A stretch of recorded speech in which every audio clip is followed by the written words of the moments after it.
Bienvenue à ta capsule de grammaire pour la semaine où nous allons discuter de l'analyse de phrases. Cette semaine, nous allons nous concentrer sur le groupe du nom ou le GN. Faisons en premier un petit rappel des classes de mots que nous avons déjà vues. Nous avons vu les déterminants au singulier, nous avons vu le, la, un, une, mon, ma, au pluriel, les, des, mes, c'était. Nous avons vu les noms propres avec une majuscule et les noms communs qui décrivent des objets, des choses, des personnes, des sentiments, des animaux. Nous avons aussi discuté des adjectifs qui servent à décrire les noms communs. Nous avons parlé des pronoms, je, tu, il, elle, nous, vous, il, elle au pluriel.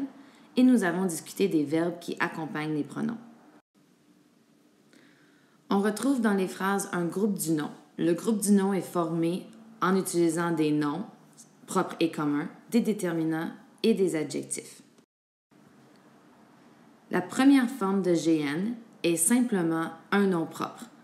Alors, par exemple, Madame Trottier est dans sa classe. Le GN serait Madame Trottier et sa forme serait un nom propre. La deuxième forme de GN est un déterminant plus un nom commun. Alors, dans la phrase « le chien jappe », on aurait un groupe du nom « le chien » et sa forme serait un déterminant plus un nom commun. Le mot « jappe » dans cette phrase est un verbe. Alors, les verbes ne font pas partie des groupes du nom. Alors, on n'y touche pas, on ne l'encode pas. Une troisième forme du groupe du nom est d'ajouter un adjectif. Alors, dans l'exemple précédent, on avait déterminant plus nom commun, simplement. Maintenant, on a un déterminant plus un nom commun plus un adjectif.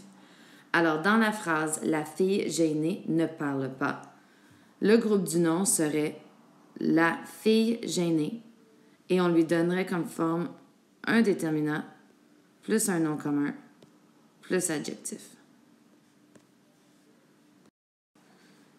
La quatrième et dernière forme du GN est un déterminant plus un adjectif plus un nom commun. À la troisième forme, on voyait déterminant plus nom commun plus adjectif. Dans cette forme ici, l'adjectif et le nom commun ont changé de place. Donc, dans la phrase « Le méchant renard grogne », notre GN serait « Le méchant renard » aurait comme forme déterminant plus adjectif plus nom commun. Encore une fois, le mot « grogne » ne fait pas partie du groupe du nom. Les verbes ne font pas partie des GN. Donc, on ne fait rien, on ne lui touche pas.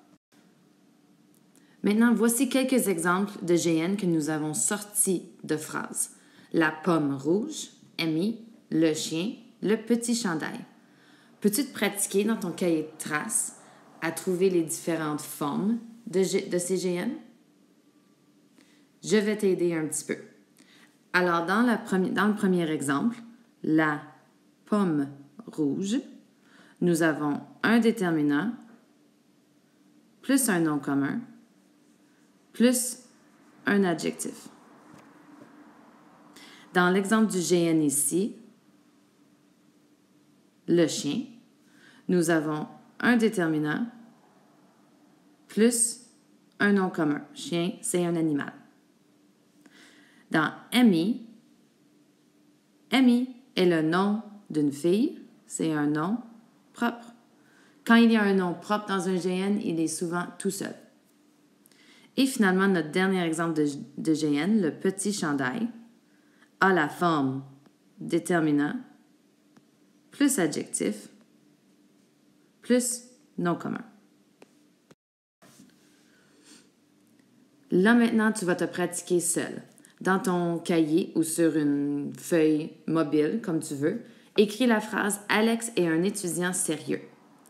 J'aimerais que tu identifies le GN, que tu l'encadres et qu'au-dessus, tu écris la forme. Amène ton exemple complété en classe et nous allons comparer les différentes réponses des amis. Bonne chance!